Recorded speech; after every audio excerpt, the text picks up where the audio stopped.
Hey guys, this is Karan Birani from Mobi Scrub, and we're here to compare the Galaxy E5 with the Galaxy E7. Now, the E series is a mid range smartphone by Samsung, and if you look at both of these, they look very similar to each other.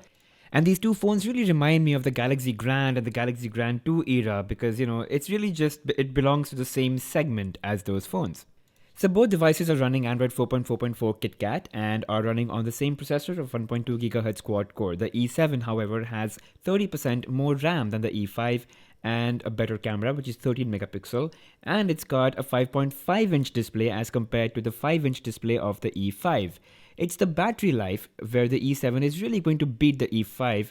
Other than that, in terms of performance, they're pretty much the same. The one on the left is the E7, while the one on the right is E5. They look very similar to each other, and except maybe the screen size is nothing else that you can really say is very different between the devices. One is 5.5 inches on the left, which is the E7, and that makes usage a little more difficult as compared to that on the E5, which is smaller and hence more usable using single hand. Both of them are running Android 4.4.4 KitKat, and I'm not sure if Samsung is going to roll out the Lollipop upgrade for these devices.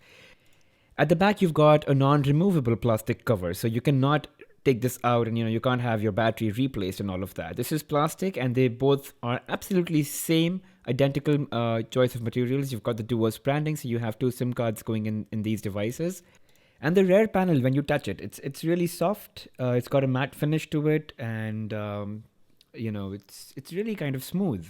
The white one might just get a little dirty, and I just have that feeling that it can attract a lot of dust and dirt. Anyway, at the back you've got this whole thing is one body. As I said, you cannot open the back panel, you cannot replace the battery. So Samsung's really just with the Galaxy A series and the E series has been doing that. On the top edge, you just have a microphone, so no 3.5mm headphone jack and no IR LED. And the left edge, you've got the volume rocker. At the bottom, you've got your 3.5mm headphone jack along with a USB 2.0 data syncing and charging port. And this is the side where you get the power and lock key, you get the external microSD card slot and the dual SIM card slots. And you have this metallic finish frame all around the body of the device, which really makes it look, sophisticated and really classy. Now, when you hold the devices, of course, E5 being smaller has a better grip and you can use it using single hand much easier than the E7. The E7 is just bigger. It's 5.5 inches of screen estate versus the 5 inches of E5. So obviously, E7 a little difficult, E5 is a little easy. Another point of difference is that the E7 comes with a 13 megapixel camera, whereas the E5 comes with an 8 megapixel camera, both of them capable of full HD video recording at 30 FPS. And both of them have the same 2 megapixel sensor in the front. Now, in the software front, both of them are running Android 4.4.4 KitKat with the latest version of TouchWiz. So you've got the flat icons and you've got the minimal design. In terms of, so of course, all of these apps that you see here I've downloaded additionally. We'll talk about the preloaded apps. Now, if you look at the notification panel, they're identical when you look at them. But if you see the side key panel toggle as well as the touch sensitivity toggle, both of them are not there in the E5, whereas they are there in the E7. Now, when you operate the devices, there's literally no difference. They're both very, very smooth. In the Galaxy E5, I can feel a little bit of lag, just very little. It's like maybe 1% or 2%. But seriously, guys, there's absolutely no difference. If you look at the benchmark scores here, a score difference of about 300 is negligible. So the devices are equal at par. Because if you see, the E7 just has 30% more RAM than the E5. And everything else is the same. It's the same processor. So in terms of performance, you really wouldn't see a lot of difference. But yes, I tried scrolling a couple of lines together. The E7 gave me a much better response. Now, this is a 3D benchmarks.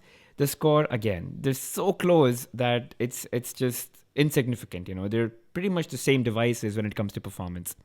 Now, in terms of display, both of them are Super AMOLED. The colors are going to be rich and saturated and really vivid on both the devices.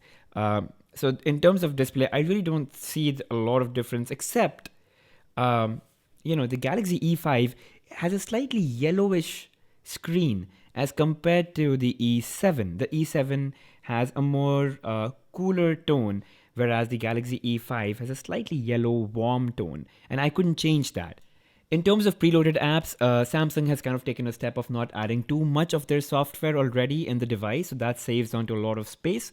When you compare the devices, almost all the preloaded apps are the same. I've downloaded and installed a couple of games, for benchmarking purposes, but again, all this is installed additionally. Preloaded apps are the same. Now, when you talk about the camera, the interface is exactly same. The Galaxy E7 has a slightly better response to taking pictures quickly as compared to the E5. Please remember E5 is on the top, E7 at the bottom. Now, in terms of modes that are available, again, exactly the same, no difference. Video recording, both of them can record full HD videos. In both the interfaces, you can pause while recording. You can touch to kind of, change focus. Again, E7 has a better response to that. And you can even take a photo while you're recording. Once you're done, just tap on the stop key and the video is saved into your gallery. Now let's just talk a little about the settings menu. So it's exactly the same, except of course one is a 13 megapixel camera, which is the E7, and the E5 is a 5 megapixel camera. So you've got that difference right there. Both of them can record full HD, as you can see. All of them have got their auto white balance modes, and you can just go in.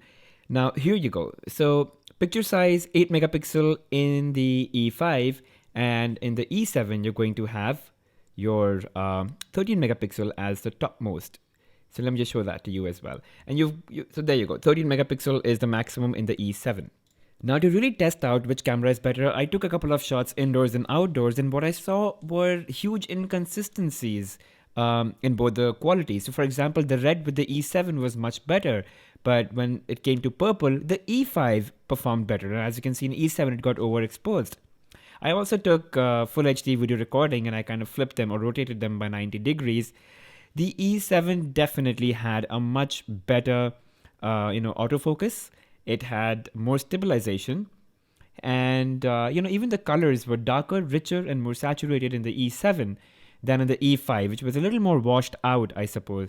So even if you see the greens and everything, the E7 is a tad bit better when it comes to camera.